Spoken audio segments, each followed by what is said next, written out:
What's going on, guys? Today I finally get my scooter back on the road. It is all because of this bolt right here that I couldn't ride it. As you see, this is the bolt that is holding the shock up. This was like this when a friend of mine rode it, and if he didn't ride it, I would probably thought that everything was normal, and who knows, this would have probably slipped out.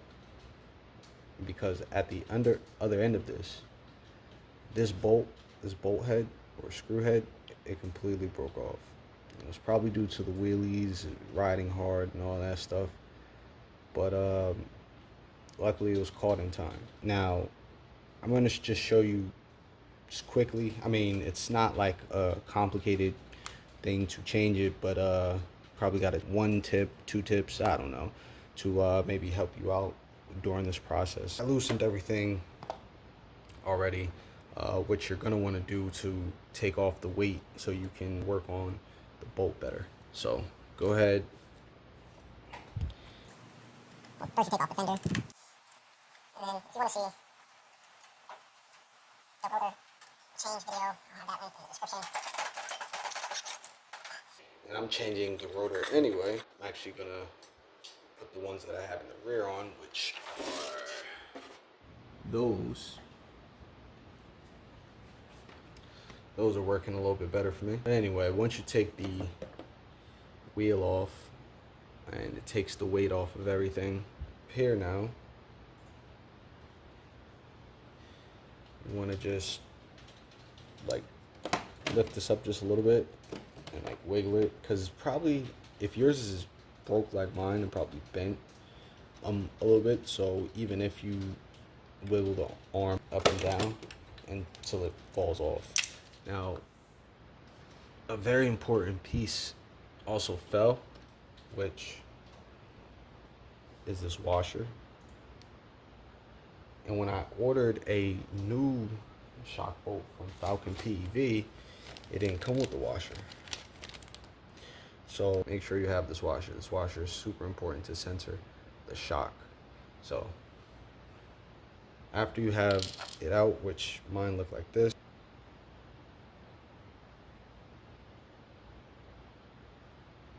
so with this new bolt, before you even get into putting it on, you're definitely gonna wanna put some Loctite. Honestly, might as well put permanent Loctite, because you don't want these things loosening up on you.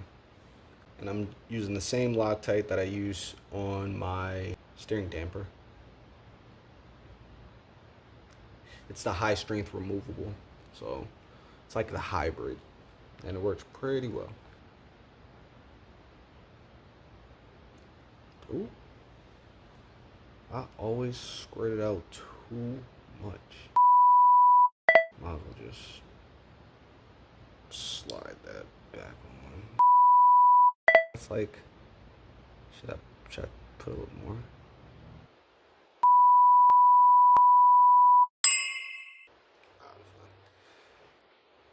You just want to screw that bad boy on.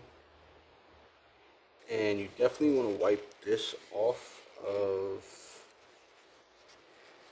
the head, because if you were to leave that on and you put it in, if you were ever to do this again, that excess thread locker would actually lock it onto the inside over here, and it'll be a pain in the ass to get out. So just hand tighten that, because you're going to do the actual tightening when it's on it. Make sure, like I said, you have the washer. And when you pick this washer up, mine just feels more stable to the right. So I'm going to put my washer to the left.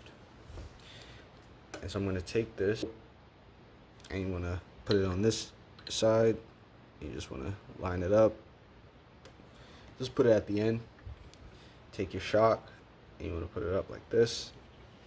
And you may have to lift the arm up just like a little bit, but sometimes you don't. In this case, I think I do.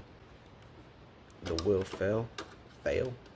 All right, so now the shock bolt is actually through this part now, and I'm not sure if you're gonna be able to see it. And there you go.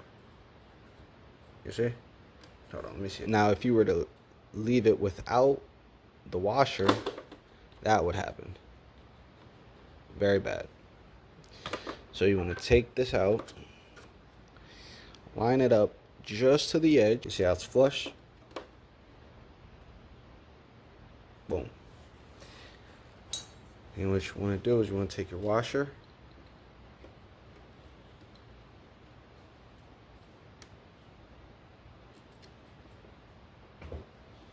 kind of letting it drop down from the top.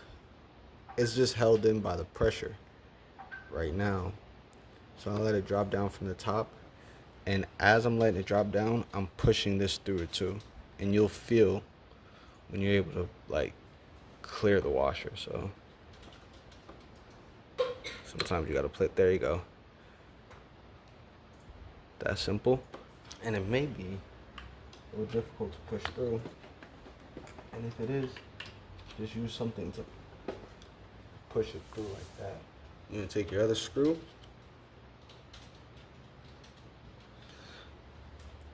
And you're gonna need two 4mm Allen key sizes. So I'm just using two multi-tools. Right? So I moved you guys to the front so that we're gonna go ahead and put some thread locker on our shock bolt screw. Yep, that's what that's called. And hopefully I don't overdo it. Looks like I'm good.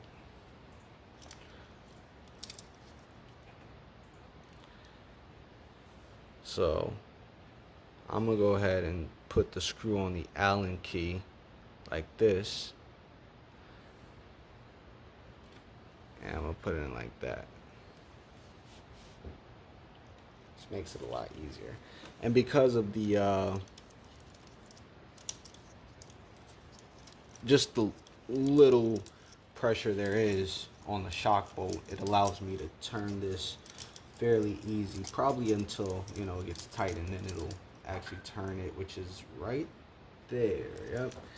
And now it's turning the whole thing. So what you want to do is grab your other 4mm, stick it on this side. Okay. And you want to rotate. So, but you obviously want to tighten. Counter rotate, I mean. You want to counter rotate them to tighten. So, this one's going up and this one's going down.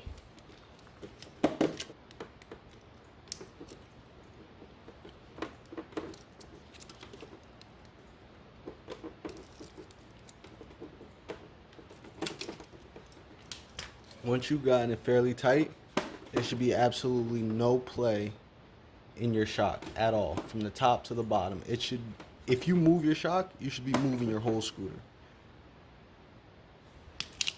And there you go. That's how to change the shock bolt, and all you have to do is go ahead, throw the wheel back on. Like I said, I'm gonna go ahead and change it to the new rotor.